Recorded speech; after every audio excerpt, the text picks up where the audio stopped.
Paris, October 19, 2025. It was approximately 5:30 a.m. when an unusual event occurred at the walls of one of the world's most famous museums, the Louvre, amid the city's early morning bustle, just after dawn. At this early hour, as if following a prearranged plan, a group of people dressed in identical dark clothing and brightly noticeable yellow vests arrived at the museum's main entrance. Initially, their appearance did not raise any suspicion among the security or passers-by. They looked like ordinary workers or staff performing tasks related to maintenance or minor repairs. A few individuals remained downstairs at the entrance, waiting for the others to ascend on a cherry picker to approach one of the large museum windows. This scene resembled a routine work operation, not attracting any particular attention. However, everything turned out to be completely different. These people were not simple repairmen or technical specialists. In fact, they were a criminal group who had planned and executed a daring robbery. Their goal was to break into the gallery housing the most valuable exhibits, the Apollo Gallery, where treasures of the French monarchy are displayed in special cases. Within a short period of about 7 minutes, the intruders carefully cut out the glass of one of the display cases that protected the jewels, using a specialized device, and gained entry without resistance. Their actions were swift and precise, like those of professional burglars well trained for such operations. While most visitors were taking photos in front of the famous glass pyramid, queuing to see the Mona Lisa, or navigating between the tombs of pharaohs to reach the Venus de Milo statue, these criminals, disguised as museum staff, opened the display case containing the unique jewels. They quickly took the stolen items and disappeared without attracting unnecessary attention, without panic or fuss, as if their actions had been meticulously planned. In those 7 short minutes, which felt very brief, the criminals carried out their bold operation and vanished with the stolen riches. During this robbery, 9 precious artifacts from the Napoleonic era were stolen. Among them were 2 crowns, one of which belonged to Empress Eugénie, wife of Napoleon II. Also stolen were carefully prepared jewelry, necklaces, earrings, and a brooch made of gold and decorated with diamonds, rubies, and sapphires. In total, this was a quite impressive collection, representing unique historical treasures. Official authorities have so far refrained from publishing the full list of stolen items and their value. However, preliminary estimates suggest that the total could amount to millions of euros. The French Minister of Culture described the incident as an invaluable blow to the nation's heritage and memory, since these treasures are not just jewelry, but symbols of the country's history, power, and cultural wealth. Shortly after the theft, the stolen coronet of Empress Eugénie was found nearby the scene of the crime. This relic, embedded with 1,354 diamonds and 56 emeralds, was broken and partially damaged, indicating some resistance during the escape.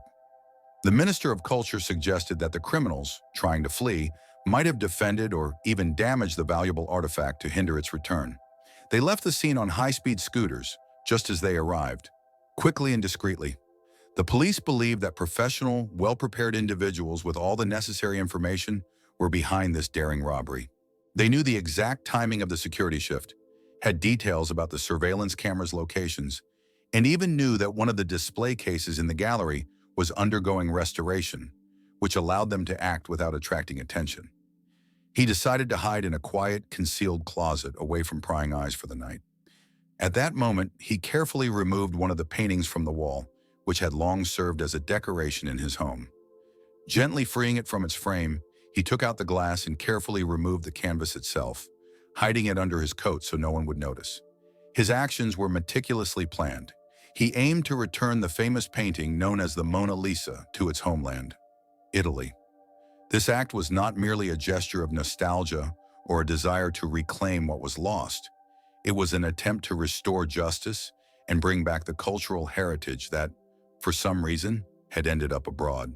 The man claimed that his motivation was precisely this desire, but his efforts were thwarted. He was detained, and after a court trial, he was found guilty of theft.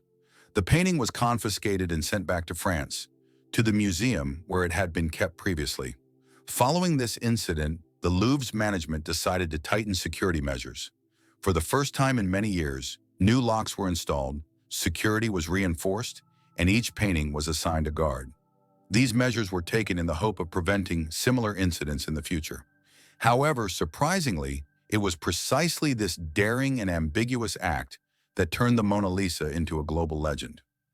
Until its disappearance in 1911, it was simply one of many works by the great artist Leonardo da Vinci.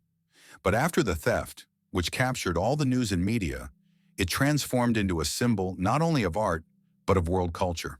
This painting became an embodiment of mystery, beauty, and the historical heritage that must be preserved and respected. The irony of fate lies in the fact that it was the thief who committed the crime that made it so famous, transforming it into a true legend.